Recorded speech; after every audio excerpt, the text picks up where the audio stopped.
Hi, I'm Vanelli with Photo Focus, and I'm on location in my hometown of Melbourne, Florida, where I got to meet up with a good friend of mine, wedding photographer, Iris Acevedo. How you doing, Iris? Hello. Good. Now, Iris, what we're going to talk about today is an unfortunate thing that happened to you. You got hurt, number one, and plus you've been going through a lot of medical issues. Yes. As a photographer, what do you do during those times? Like, your arm, you busted up your arm, you can't lift a camera, you can't do anything. You went through surgery, you were kind of bedridden for a while. What did you do? Well, I'm very fortunate where I have my husband, who's part of our Acevedo photography team. So he did all of the rest of the photography and editing while I rested up, and I did a few other things too, business-wise. You're a very active person. I can't picture you just laying in bed doing nothing. No. All right. Yeah. So, but what did you do? What were some of the things that keep you sharp as a photographer? What did you do? One of the first things was any online classes for photography. I was answering all the emails that we had for the business and organizing a lot of the paperwork in the office that we were behind on. Good. So for the photography side of you, you made sure you did online classes. And I know you and your husband, they do a lot of online classes, you do a lot of workshops, and I like what you guys say, you take a percentage of what you make and you put that towards education. Yes. And you two are very talented photographers, but you're always adding to that education part of it. Yes. So that was one thing you did as a photographer. Now for the business side of it, what were some of the things you focused on? Business side would be like the paperwork that I was talking about, and your social media, you were doing a lot. Oh, the social media, yes. I have to keep up with it. My husband doesn't like doing that part. Thank God I like to do it, so I do that part, and posting pictures and, you know, saying hello to our customers, keeping up with them, letting them know actually what happened to me too. Good. And with that, because some people like to stay private and they don't want people to know certain things, you two have developed a very down-to-earth, let's sit around the kitchen table, let's talk, let's do this type of business. Yes. And people know you guys for that, and it's more like a family. So it's a family type. It's not a get them in, let's do the shoot, let's get them out, I don't want to hear from you ever again. And I forgot there was one of my buddies made a comment about that. A wedding photographer actually said, hey, look, I don't want to be your friend. At the end of this, you'll get all your images, you'll get all your stuff. I'm not here to make friends. And I couldn't believe he actually said that. And I said, you got to be kidding me. There's no way.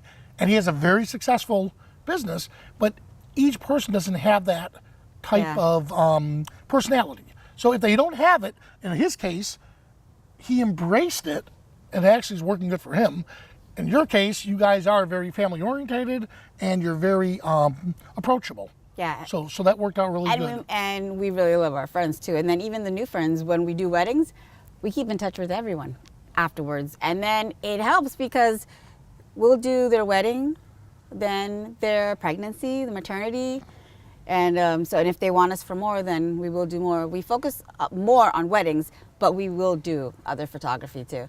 But there's no way I can just say, okay, bye, here's your pictures, never see you again. Yeah. So now let's take it to another step now. So that was what you did during your injury, how you still stayed active. Now, you and your husband have a business together. Now, that's not an easy thing to do. You're with each other 24/7. You wake up with each other. You go on shoots together. How do you guys make it work? The first thing I would say is we have good communication. With a marriage, you have to have that. And then having a business, even more. And we're best friends. So you've dated since high school. We've been together since we were 16. So we love being with each other, and that helps out. If we did not like to be with each other, next to each other, then it would be an issue. And keep in mind, I, as most of you guys know, I'm very high energy, and I love doing things nonstop. Rick Freeman was here visiting, and their comment was, wow, since I've been with you for this full week, I haven't had to take a sleeping pill. And then our good friend Kim stayed, and in the morning she woke up with a 5-hour energy drink, and then she goes, hey, Vanelli, I'm almost ready for you. And she pulled up another bag, and in that bag she had like 5 more, and she said, this will be my supply for the rest of the day. So I know I'm very high energy, And some people can't take that, the entire day, and that's understandable. So I guess you have to know what your limitations are. Yes, Yeah. because my husband has a lot of energy. He's high energy too. I don't know, it's just natural. I'm not as much. So what we do is we have an office in our house where we work editing or me doing other things, and we'll separate sometimes. He'll be in the office, I'll be in the dining room table, or vice versa. Just a little break from each other. All right. So again, as a business partner, so these are advice for people who are married and you want to go into business with your spouse. Again, if you really, really are connected with each other, admit it and do what they're doing. If not, just be upfront with each other and say, look, I love you to death, but oh man, I need my alone time, or I need my break time. My sister Maria, I love her to death. Her and I are like this. You see all of our Facebook posts. When I do visit her, she's like, Rob, okay, I'm gonna give you 5 more minutes, keep yapping, and then I'm cutting you off, I'm going to bed. And we have this great line of communication with each other, and that's what keeps her and I very close with each other. And if we get on each other's nerves, she'll say, I need a break, I'm gonna go do this, I'm gonna do that. And I think that's what's healthy. And that was one thing I did notice between you two, you and Richie, when I first met you guys, is that bond.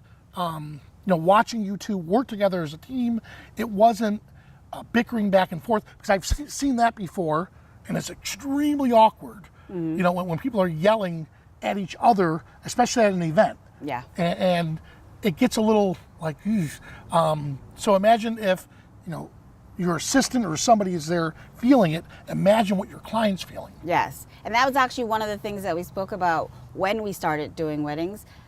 If we have anything that we don't agree with, please let's not bring it up in front of the client. We can always just say, can we talk, a little bit on the side, and we'll talk. We will talk about it because you don't want to leave it, not fixed, but we just will not argue or raise our voice in front of clients or anyone else. Great advice. Well, hey, thank you so much for joining me. And again, I hope this gets better real soon. Yes, 2 more weeks for my pins to be taken off. Ouch. So, I'm Benelli with Photo Focus. Thanks for watching.